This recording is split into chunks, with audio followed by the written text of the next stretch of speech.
Jim Salscheider. Jim, do you recall who your sponsor might have been? Yes, well, I remember my sponsorship lunch, which had Gordon at it, and I can't remember who was with us, Gordon.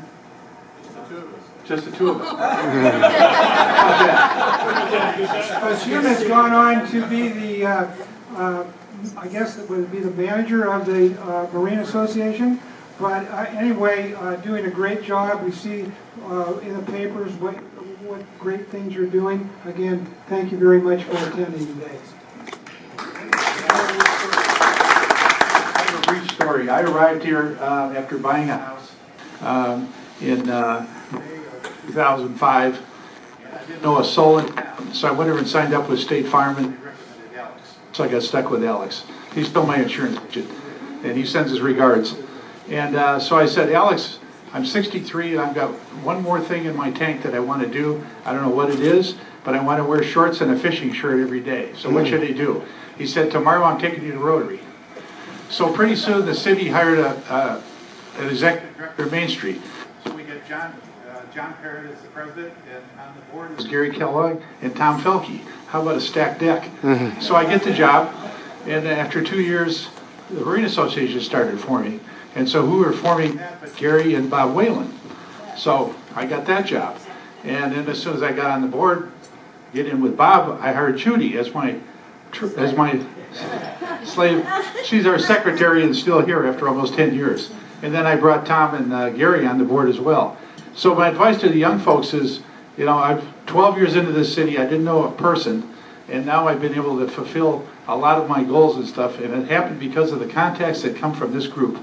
So never underestimate what that means. I still have my Rookie of the Year plaque from Jason Fowler, and I've noticed as I've sharpened my driving skills that my car or truck has been to Phil Hatch's 3 times in 4 years. And if the rest of my body worked like my eyes do, thank you, Tanya, I'd be in a lot better shape. And my wife used to sleep on Gary Hedrick's sheets, but no more. And I don't either. So we missed that. So great club, great experience. And if you haven't started here yet or are just new, hang in there. It's great stuff. Thanks very much. Executive Director Jim Salscheider took the helm in July of 2008 and immediately focused his love of the lake on moving the association to a new level. He mobilized a core group of members and community leaders and began what has been an ongoing series of very successful lake-based projects. Jim decided to view the lake from a boater's perspective. What did we need to do to improve this resource? First up, appearance. For years, Havasu Clean and Beautiful conducted quarterly shoreline cleanups, and while helpful, barely dented the beach trash problem. The Marine Association came to the rescue with a double-edged solution. First, a massive beach cleanup effort.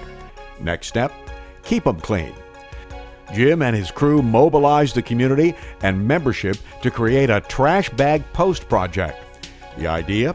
To place rolls of trash bags on beaches all around the lake. Encourage visiting boaters to bag their trash and take it with them. This morning we're putting in another 12 around the island and at Body Beach. This one is in honor of Dean Barlow, who has for 10 years been the driving force behind Keep Havasu Beautiful. And so the Marine Association wanted to recognize him. The next post we're going to put in is over at Windsor 4 in honor of Bob Whalen, the founder of the Lake Havasu City Marine Association. So everyone else will be notified as to where their trash post is, and we hope they visit it. But we know, based on our prior experience, that these bags get used and it helps keep the trash off the lake. Volunteers gathered at Windsor 4 for the monthly beach survey and trash cleanup Wednesday. Marine Association Executive Director Jim Salscheider.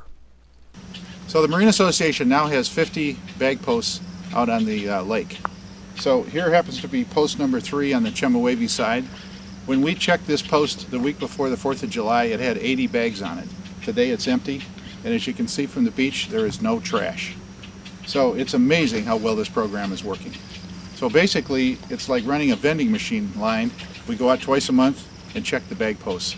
And we're finding if they're full, if there are bags on them, people bag it up and take it out, just like our sign says. Pack it in, pack it out. Great program. Overall, the trash collected was light considering the crowds. The trash bag post project is a huge success. Lake Havasu beaches are all but trash-free and beautiful. Jim Matthews, Havasu Video News. Another challenge met by the Marine Association, lake safety. For locals, knowing where and where not to go is a no-brainer. But many first-timers venture out onto our lake with little knowledge of shallows or dangerous underwater obstacles. The Marine Association decided it was time to mark dangerous areas with warning buoys. Again, Jim and his team went to work to determine where buoys were needed and then went to work to raise the money. Beer and brats helped bring the dollars in, and the volunteer team went to work, building the buoy sets and then delivering them to the areas where they were needed. Next up, the Lake Havasu Marine Association is teaming up with local companies and agencies to help make boating on the lake safer with the Designated Operator Program. Like the Designated Driver campaign we're familiar with, the Designated Operator is an alcohol-free driver for your boat. Well, the whole idea is for law enforcement and the restaurants to identify designated operators, sober drivers, thank them and reward them and give them a wristband. So for example, Havasu Springs, the Nautical is Pirates Cove. So those are the three waterfront restaurants with slips and beaches you can pull up and have lunch, brunch, etc. Now, one of the benefits of the wristband is these three restaurants will give you free soft drinks if you patronize their place. And again, that's recognition. And law enforcement will thank people or thank the designated operator. But we're trying to make this as a positive program. We want people to be responsible. And it's fine for large families and large groups to come out here and go boating. And we have a safe lake, we're going to make it safer, and designated operator is going to help make it safer.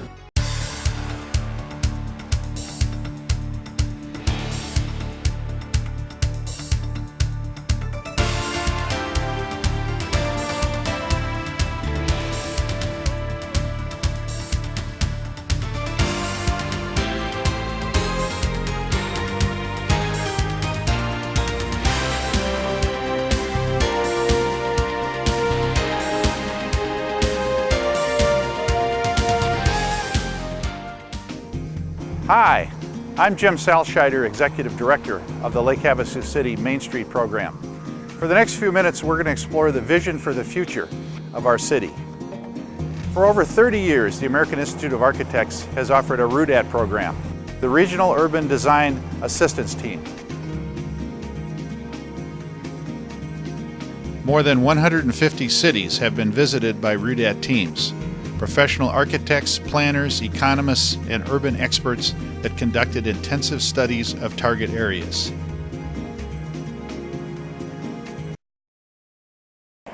With the data gathering complete, the task of putting a plan together began in earnest. Much has been written about this RUDAT report, and much has been said as well, and so it should. It is a remarkable report, as a vision document should be. Can these recommendations really be accomplished? Some can, and some will take time. As we move forward, we may find an even better idea here or there, but we must try. Our city and our children are betting their future on us. It's been more than 40 years since our last vision, and now it's time to plan and execute our next 40. I'm Jim Salscheider, and thank you for watching. Jim, it was an honor to know you, and I do celebrate your life. And if I could sum it up very quickly, I would say we often would ask ourselves, what if, and answer with, why not? And then you'd stack the deck. So it was a lot of fun, and you've left a lot of people here that will continue to ask, what if, and why not, and stack the deck to make this a great place for our generation remaining and the next generations on. Thank you so much.